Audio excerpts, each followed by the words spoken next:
এই ভিডিওটি ভালোভাবে লক্ষ্য করে দেখুন। এবার দেখুন, সুন্দর না? এটা এডিটিং।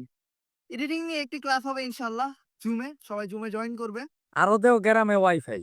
আরো দাও গ্রামে ওয়াইফাই, আরো দাও গ্রামে ওয়াইফাই। আমার বিজনেস দেখে এত মানুষের জ্বলনে উঠছে। আমাকে বান্ধবী যে ভিডিওটা না দিত আমি তো দেখতে পারতাম না, কারণ আমি তো সব ফকিনীদের ব্লক মেয়ে আছে, আমি কিভাবে দেখবো বল? গাইস, বর্তমান সময় সোশ্যাল মিডিয়াতে খুবই একটি ভাইরাল ডায়লগ, গ্রামে আরো দাও ওয়াইফাই। তো এই ভিডিওটি নিয়ে সোশ্যাল মিডিয়াতে কি রকম ট্রোল হচ্ছে, তাছাড়াও এই বিষয়টি নিয়ে ওমর কি ভিডিও বানিয়েছে সেই ভিডিওগুলো আপনাদের মাঝে দেখাবো। তাছাড়া বারিশা হককে নিয়ে লাইভে এসে একই বলল টনি, এমনকি অন্যদিকে বারিশা হক এমনকি বুবলিকে নিয়ে কি রকম ট্রল হচ্ছে তাও আপনাদের মাঝে দেখাবো।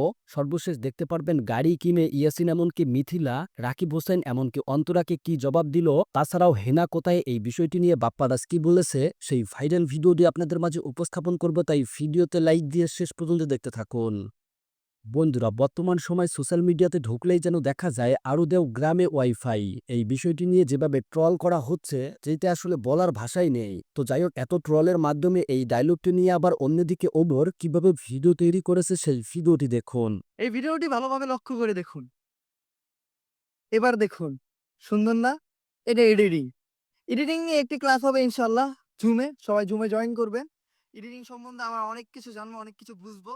সবাইকে অনেক ভালোভাবে এডিটিং শিখাবো। তাছাড়া বন্ধুরা, অন্যদিকে আবার টিকটকার মানিক গ্রামে আরো দাও ওয়াইফাই এই বিষয়টি নিয়ে কি ফানি ভিডিও তৈরি করেছে দেখুন। আরো দেও গ্রামে ওয়াইফাই। আরো দাও গ্রামে ওয়াইফাই, আরো দাও গ্রামে ওয়াইফাই। ভাই গ্রামে আরো দেন ওয়াইফাই। আরো দাও গ্রামে ওয়াইফাই, আরো দেও গ্রামে ওয়াইফাই। আরো দাও কিফাই। আমি বুঝলাম না, গ্রামে ওয়াইফাই দেওয়ার কারণেই কি এই কথাটা উঠেছে? তা না হলে এই কথাটার আমি কোনো লজিক খুঁজে পাচ্ছি না। তো যাই হোক, অন্যদিকে আবার টিকটকার জেরিন এই ওয়াইফাই বিষয় নিয়ে কি প্রতিবাদ করেছে সেই ভিডিওটি দেখুন। মানুষের বাড়িতে ভাড়া থাকে, ওই আবার বলে গ্রামে ওয়াইফাই দিছে কে? তো যাই হোক, সর্বশেষ দেখুন গ্রামের ওয়াইফাই নিয়ে এই ভাইটি কি বলেছে। গ্রাম অঞ্চলে দেওয়ার কারণে ওয়াইফাই তা নিয়েও রোস্ট করছে আমাদের শহরের অতিরিক্ত স্মার্ট কিছু। সমাজে অশ্লীলতা ছড়াও, বউয়ের পেছনে দাঁড়িয়ে দুমুঠো ভাত খাও। গ্রাম অঞ্চলের মানুষ কখনো অশ্লীলতা ছড়ায় না সোশ্যাল মিডিয়াতে। যা বলে বাঘিনী তাই করে। 2 টাকা বেশি উপার্জন করার জন্য বউকে বাজারে ছেড়ে দেয় না, ঠিকই তাকে করে। এতক্ষণে বোঝা গেল যে গ্রামে ওয়াইফাই দেওয়ার কারণেই শহরের লোকরা এইটা দেখে জ্বলছে, যার কারণেই এই কথাটা বের হয়েছে। তো এই বিষয় নিয়ে আপনাদের মতামত কমেন্ট বক্সে জানাবেন। তো এবার কথা বলা যাক সোশ্যাল মিডিয়াতে ঢুকলেই যাদেরকে দেখা যায় টনি এমনকি বারিশা হককে নিয়ে, মানে রীতিমতো দেখা যাচ্ছে তাদের দুজনের ঝগড়া এমনভাবে বেঁধেছে ফেসবুক এমনকি ইউটিউবটা যেন তারা কিনে নিয়েছে। তাও 2 দিন পরে পরে একটা মেশিন একটা লাগাই, কি যেন একটা এরকম বেলুনের মতো ফুলে থাকে, ওজন করতেছে। আবার জানা গিয়েছে বারিশা হক নাকি বিভিন্ন ড্রেস প্রমোশন করে থাকে, টাকার কারণেই নাকি সবকিছু করতেছে বারিশা হক, মানে তারা যেন দুইজন সোশ্যাল মিডিয়াতে তবলা বাজাবাজি করতেছে। এর জামাই যে বলছিল না আমার জামাই নাকি ভালো করে তবলা বাজাইতে পারে না, তোর বউয়ের তবলাটা একটু ভালো করে বাজা, তোর বউয়ের তবলাটার একটু আটকা, বুঝছ নাই?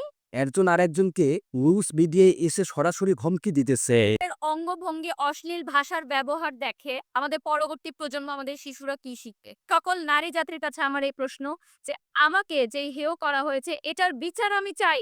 একজন বলতেছে সে ফেক মালিক এমনকি ফেক রেস্টুরেন্টের মালিক, আবার অন্যদিকে টনি বলতেছে বারিশা হক নাকি তার চাকর। তাছাড়াও বারিশা হকের অনেক অজানা তথ্য ফাঁস করে দেয় টনি লাইভে। ভাই, সোশ্যাল মিডিয়াতে তারা জামা কাপড় বেছে যেভাবে ফেমাস হয়েছে যেটা আসলে কল্পনার বাইরে। তবে ইতিমধ্যে বর্তমান সময়ে খুবই একটি ভাইরাল ভিডিও, বুবলি এমনকি বারিশা হক একটা ইভেন্টে গিয়েছিল, সেখানেই তাদেরকে জনগণ ঘিরে ধরে ভুয়া ভুয়া স্লোগান করতে থাকে।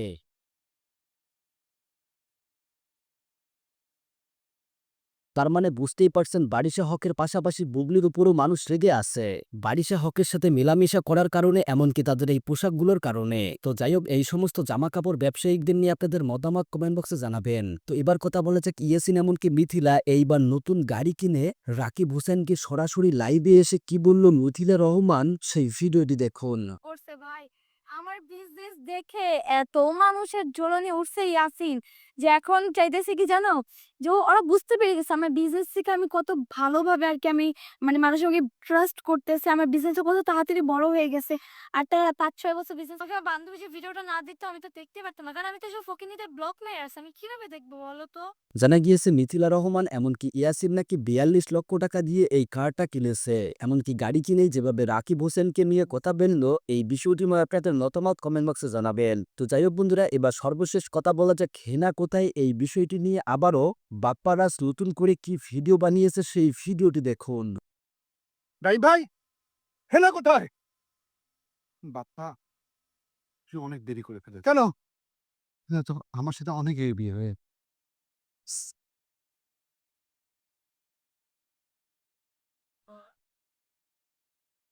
ভাইরে ভাই, শেষ পর্যন্ত বাপ্পারাজের কাছে এই বিষয়টাই দেখা বাকি ছিল। মানে হেনা কোথায় এই বিষয়টা তো রীতিমধ্যে ট্রেন্ড হয়ে গিয়েছে। মানে আবারও বাপ্পারাজকে শয়তানের লাড়া দিচ্ছে। তো যাই হোক বন্ধুরা, এই ছিল নতুন আপডেটের ভিডিও। পুরো ভিডিও দেখে আপনাদের মূল্যবান মতামত কমেন্ট বক্সে জানাবেন। দেখা হবে পরবর্তী কোনো আপডেট ভিডিওতে। আল্লাহ হাফেজ।